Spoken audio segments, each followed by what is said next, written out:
जिंतूर निराधार योजनेच्या कामात पारदर्शकता आणणार डॉक्टर पंडितराव दराडे। तहसील कार्यालयात निराधार समितीची महत्त्वपूर्ण बैठक संपन्न। जिंतूर प्रतिनिधी रामप्रसाद कंठाळे।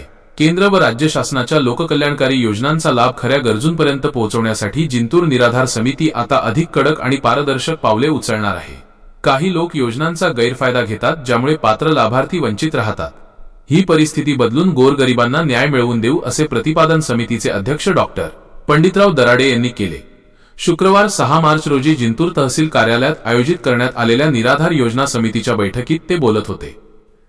ठळक वैशिष्ट्ये। पालकमंत्र्यांचे मार्गदर्शन। ही संपूर्ण प्रक्रिया पालकमंत्री सौ मेघनादिदी साकोरे बोर्डीकर यांच्या मार्गदर्शनाखाली राबवली जात आहे। गरजूंना प्राधान्य। आर्थिक दुर्बल घटक आणि खऱ्या अर्थाने निराधार असलेल्या नागरिकांना तातडीने आर्थिक सहाय्य मिळवून देण्यावर बैठकीत चर्चा झाली। प्रशासकीय उपस्थिती। बैठकीस तहसीलदार श्रीमती शीतल कच्छवे, नायब तहसीलदार श्री प्रशांत राखे, मुख्याधिकारी श्री उमेश ढाकणे आणि स गट विकास अधिकारी SV ढोणे यांची प्रमुख उपस्थिती होती। नूतन संचालकांचा गौरव। या विशेष प्रसंगी समितीच्या नवनियुक्त संचालकांचा तहसील कार्यालयाच्या वतीने यथोचित सन्मान करण्यात आला।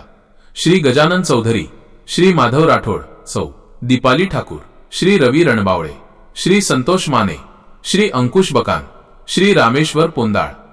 यशस्वी आयोजनासाठी सहकार्य।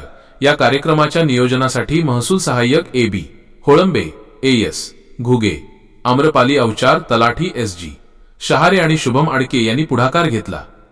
बातमीलेखन रामप्रसाद कंठाळे, प्रतिनिधी जिंतूर।